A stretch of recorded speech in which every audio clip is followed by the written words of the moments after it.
जय मसीह की दोस्तों, आज हम एक महत्वपूर्ण विषय पर चर्चा करने जा रहे हैं। हम कैसे अपने जीवन साथी को पहचाने। यह विषय हर युवा के जीवन में आता है और सही दिशा निर्देशों के बिना यह प्रक्रिया बहुत चुनौतीपूर्ण हो सकती है। आज हम बाइबल के दृष्टिकोण से जानेंगे कि कैसे एक सही जीवन साथी का चयन किया जा सकता है। तो आइए शुरू करते हैं। सबसे पहले हमें यह समझना होगा कि बाइबल विवाह को एक पवित्र संस्था के रूप में महत्व देती है। यह केवल दो व्यक्तियों के बीच का संबंध नहीं है, बल्कि एक पवित्र बंधन है जिसे परमेश्वर ने स्थापित किया है। इब्रानियों के पत्र में लिखा है, विवाह सभी में सम्मानित हो और विवाह का बिस्तर अशुद्ध न हो। इब्रानियों 13:4। इसका अर्थ है कि विवाह को पवित्र बनाए रखने के लिए हमें परमेश्वर के मार्गदर्शन का पालन करना चाहिए। बाइबल में लिखा है, जो परमेश्वर ने मिलाया है उसे मनुष्य अलग न करे। मत्ती 19:6। यह विवाह के पवित्रता और स्थायित्व को दर्शाता है। परमेश्वर ने हमें विवाह के लिए कुछ महत्वपूर्ण दिशा निर्देश दिए हैं। एक महत्वपूर्ण सिद्धांत यह है कि विवाह केवल उन लोगों के बीच होना चाहिए जो एक समान विश्वास और जीवन शैली साझा करते हैं।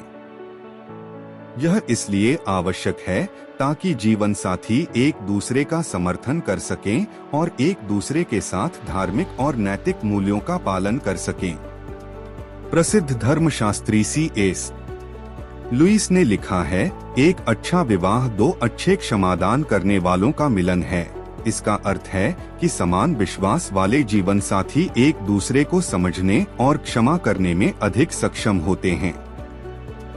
बाइबल में कुछ प्रमुख विवाहों के उदाहरण मिलते हैं जो हमें जीवन साथी के चयन के विभिन्न पहलुओं को समझने में मदद करते हैं। उदाहरण के लिए शिमशोन और दलीला का विवाह। यह विवाह विपरीत आकर्षण और व्यक्तिगत स्वतंत्र चयन के आधार पर था। शिमशोन एक विश्वास करने वाला था जबकि दलीला नहीं। यह विवाह कई चुनौतियों का सामना करता है और अंततः शिमशोन के पतन का कारण बनता है। शिमशोन की कहानी हमें यह सिखाती है कि विश्वास और मूल्यों में अंतर एक रिश्ते को कमजोर कर सकता है और हमें सावधानी पूर्वक जीवन साथी का चयन करना चाहिए। वहीं दूसरी ओर इसहाक और रिबेका का विवाह समान आकर्षण और व्यवस्थित विवाह का उदाहरण है। इसहाक के पिता अब्राहम ने अपने सबसे पुराने सेवक को आदेश दिया कि वह इसहाक के लिए अपने ही देश और परिवार से पत्नी चुने। उत्पत्ति 24:2-4। यह विवाह एक आदर्श उदाहरण है कि कैसे समान धार्मिक और सांस्कृतिक पृष्ठभूमि वाले जीवन साथी अधिक स्थिर और सुखी वैवाहिक जीवन जी सकते हैं। अब्राहम के सेवक ने रिबेका के चयन में परमेश्वर से मार्गदर्शन मांगा और प्रार्थना की, जिससे यह स्पष्ट होता है कि सही जीवन साथी का चयन करने के लिए हमें प्रार्थना और परमेश्वर के मार्गदर्शन की आवश्यकता है। परमेश्वर का निर्देश है कि विश्वासियों और अविश्वासियों के बीच विवाह नहीं होना चाहिए। एलेन जी व्हाइट में लिखा है, कभी भी परमेश्वर के लोगों को निषिद्ध भूमि पर नहीं जाना चाहिए। विश्वासियों और अविश्वासियों के बीच विवाह परमेश्वर द्वारा निषिद्ध है।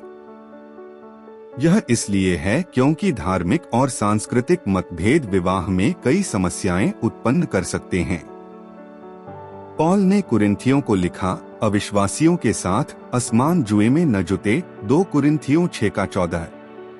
इसका अर्थ है कि हमारे जीवन साथी का चयन करते समय हमें सावधानी पूर्वक विचार करना चाहिए कि हमारे मूल्यों और विश्वासों में समानता हो। अब सवाल उठता है कि सही जीवन साथी का चयन कैसे करें। इसके लिए हमें कुछ महत्वपूर्ण कदम उठाने होंगे। सबसे पहले अपने साथी का चयन करते समय यह सुनिश्चित करें कि वह आपके समान धार्मिक विश्वास और पृष्ठभूमि का हो। अब्राहम ने अपने सेवक को यह निर्देश दिया था कि वह इसहाक के लिए अपने ही परिवार से पत्नी चुने। उत्पत्ति 24:2-4। इससे यह सुनिश्चित होता है कि दोनों जीवन साथी समान धार्मिक और सांस्कृतिक मूल्यों का पालन करेंगे। इसके अलावा प्रसिद्ध उपदेशक बिली ग्राहम ने कहा है, विवाह का सबसे महत्वपूर्ण पहलू यह है कि दोनों साथी समान विश्वास और मूल्यों को साझा करें। दूसरा महत्वपूर्ण कदम है माता पिता की भूमिका और समर्थन। अब्राहम ने इसहाक का मार्गदर्शन किया, उत्पत्ति 24 का 3 से 4। हाजिरा ने इश्माएल का मार्गदर्शन किया, उत्पत्ति 21 का 21 और रेबेका को अच्छा पारिवारिक समर्थन प्राप्त था, उत्पत्ति 24 का 50 से 60। माता पिता का समर्थन और मार्गदर्शन विवाह को सफल बनाने में महत्वपूर्ण भूमिका निभाता है। माता पिता का अनुभव और ज्ञान जीवन साथी के चयन में महत्वपूर्ण साबित हो सकता है।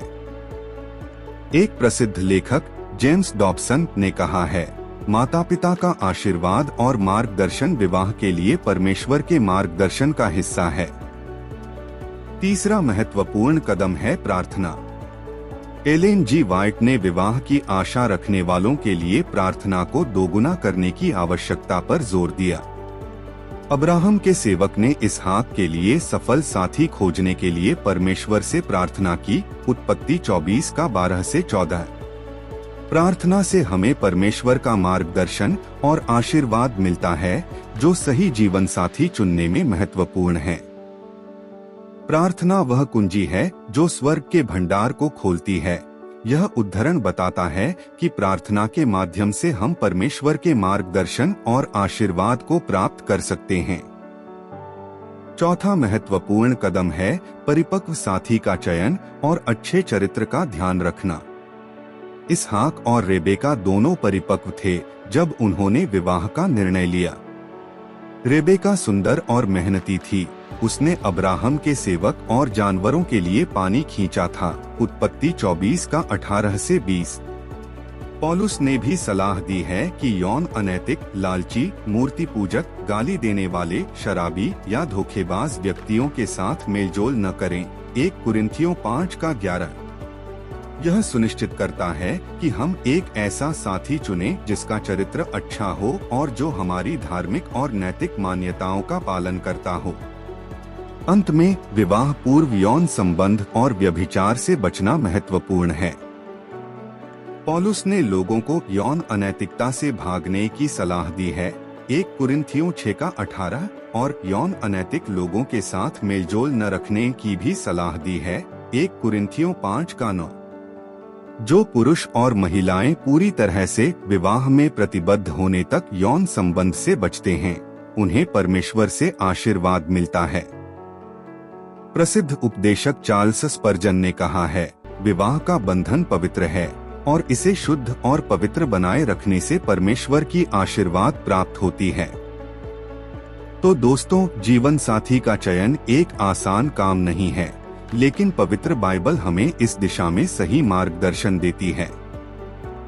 विवाह एक पवित्र बंधन है जिसे परमेश्वर ने स्थापित किया है और इसे सफल बनाने के लिए हमें उनके निर्देशों का पालन करना चाहिए। यदि आप इस वीडियो से प्रेरित हुए हो और आपको इससे कुछ सीखने को मिला हो, तो कृपया इसे लाइक करें, शेयर करें और हमारे चैनल को सब्सक्राइब करना न भूलें। आशा करते हैं कि आपको इस वीडियो से आत्मिक लाभ जरूर मिला हो। आप अपनी राय इस वीडियो के कमेंट बॉक्स में जरूर लिखें। हमारी मुलाकात बहुत जल्दी अगले वीडियो में होगी। तब तक हमें आज्ञा दे। जय मसीह की।